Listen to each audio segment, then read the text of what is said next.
Hey there, welcome back to our Harkla YouTube channel. We're thrilled to have you today. I'm Rachel. And I'm Jessica. We're the certified occupational therapy assistants with Harkla, and today we're going to give you 5 tips for parenting a sensory-seeking child. Before we jump into today's topic, we just want to give you a quick heads up that it is Sensory Processing Disorder Awareness Month, and we are so excited to celebrate by sharing our new sensory diet course with you.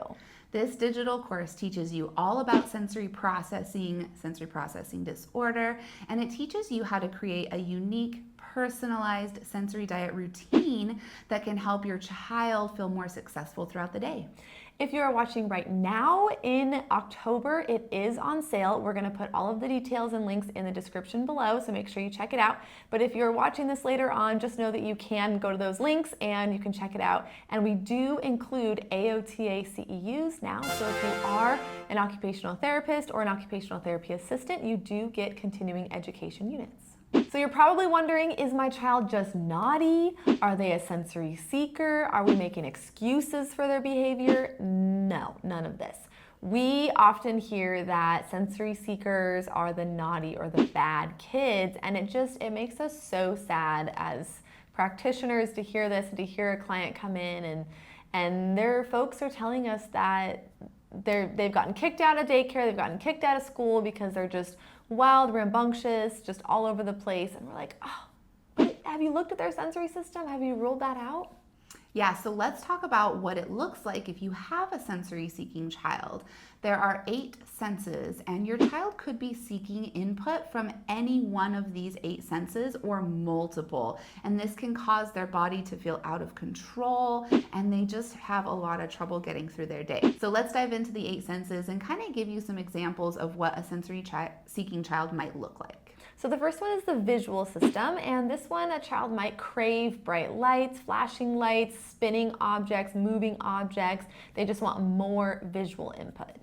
The next one is the auditory system, and this could be a child who makes lots of noise throughout the day. Maybe they make a lot of noise with their mouth and they make random sounds all day long, or maybe they really want the volume on the music or the TV to be turned up, and you know that they don't have any hearing loss because you've had that checked, but they just want things to be louder.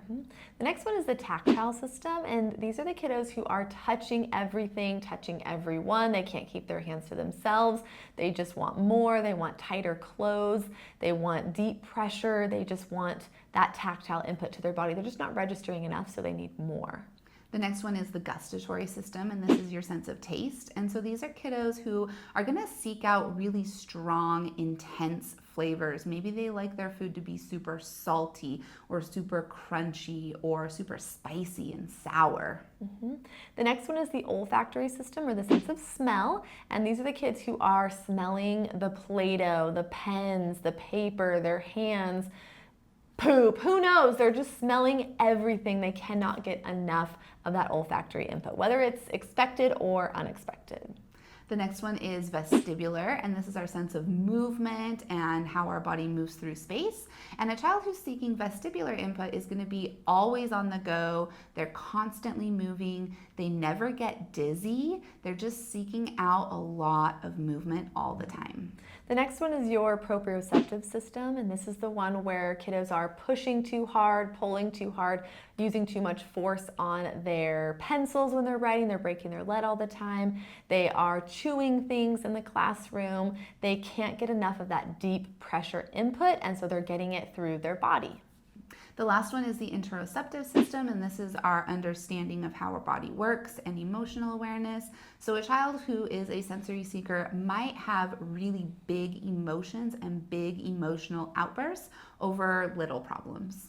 So in addition to some of those unique senses, kiddos might struggle with sitting down and attending during a seated work task. They might have challenges making friends and keeping friends with that social aspect because they're so concerned with getting their sensory needs met. They're just on the go all the time. They don't really have that patience and that time to sit down and connect with people. And one last example would be a child who really struggles to settle down at night. Maybe they're constantly on the move all day long, seeking a lot of input all day, and then it comes time for bedtime and they still just can't quite settle down, so they have a really hard time falling and staying asleep. So if you're a parent watching this and you're like, oh my gosh, you literally just described my child to a T, don't worry, you're in the right place. This is what we do. We're gonna share 5 tips to help you parent your sensory seeker, but just know that whatever you're doing, you're probably already doing a really great job. It's hard. We're going to validate that, it's exhausting. You're probably tired. You probably have different sensory needs as well. So maybe you're more of an avoider, or maybe you're a seeker as well, and you're butting heads or you're clashing.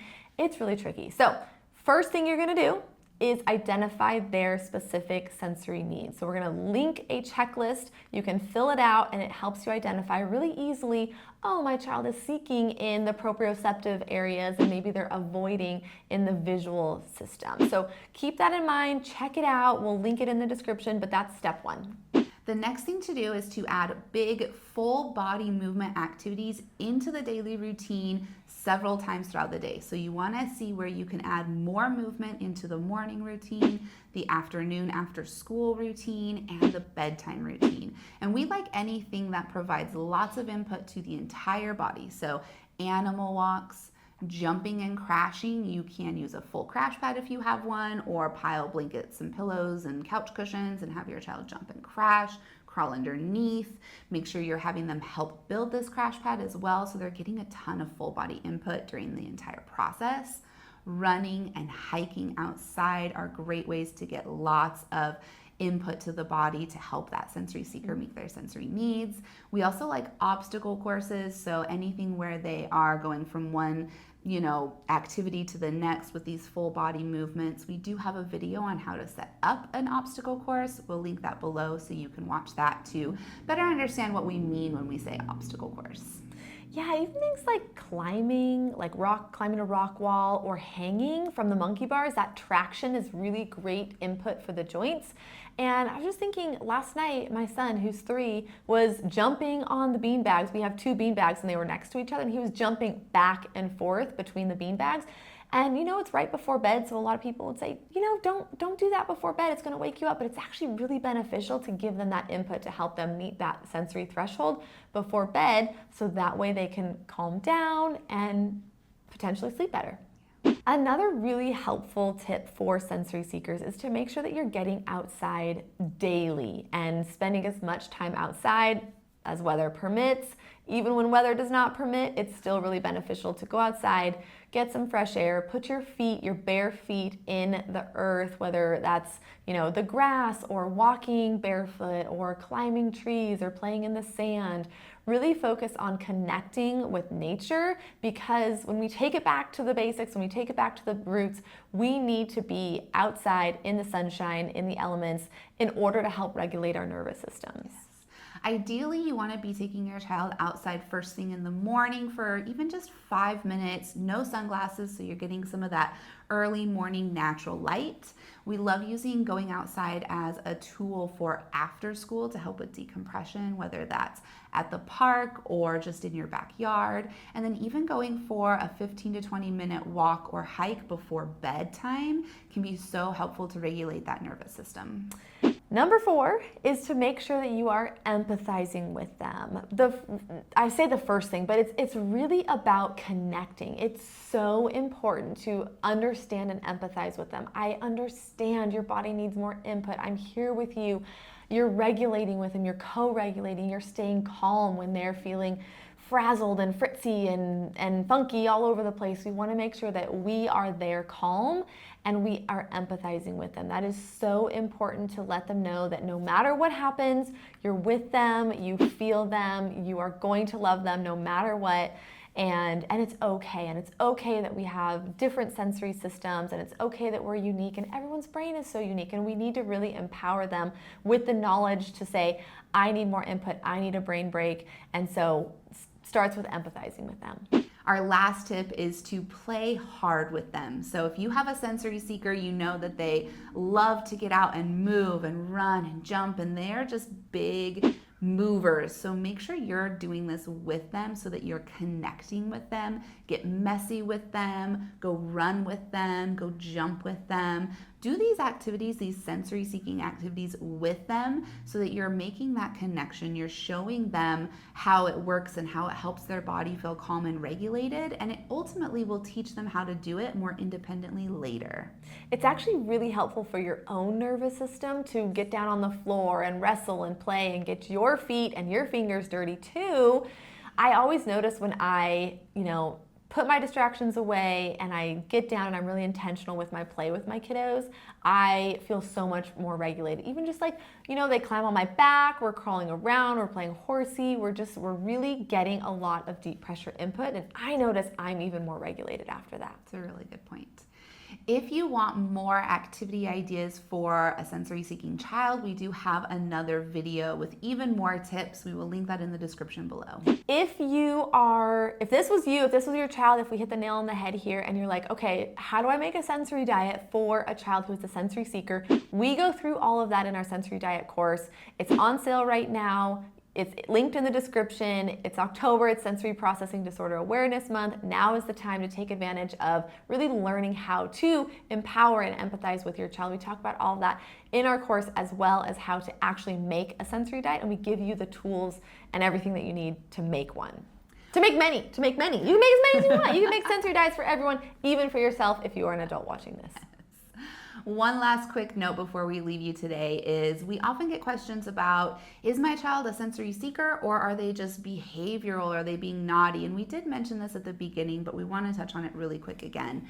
What you need to do is really just put on your sensory goggles, use our checklist that we're providing you for free to identify if your child really is seeking out more sensory input to stay regulated. But also keep in mind that if you are providing them these sensory activities and their negative attention-seeking behaviors are still persisting, you want to look a little bit deeper and see what else is going on. And always remember that behavior is communication. So whether they're communicating their behavior that they need more sensory input, or they're communicating with their behavior that they are actually being a little bit naughty, that's okay. It's very typical. So keep in mind that they are just trying to talk to you and they're trying to communicate that to you, whether they can do that with words or with actions.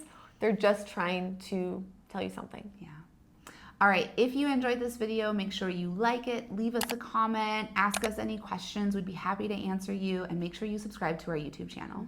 If you are concerned at all about your child's sensory processing abilities, make sure that you do get a referral for occupational therapy services in person. Our videos, our content is great, but nothing replaces that in-person therapy service that is so beneficial for so many kids.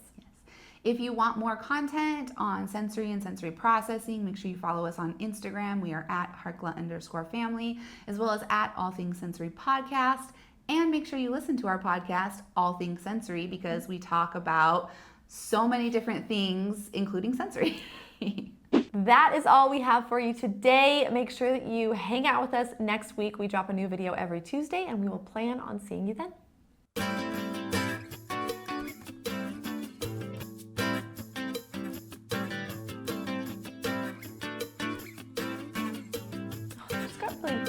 Yeah, you did. You really did. I was like, wow. It's just so important. I'm just thinking about all these kids. I'm thinking about preschool, and I'm like, yep. Just be there with them, okay? Yep.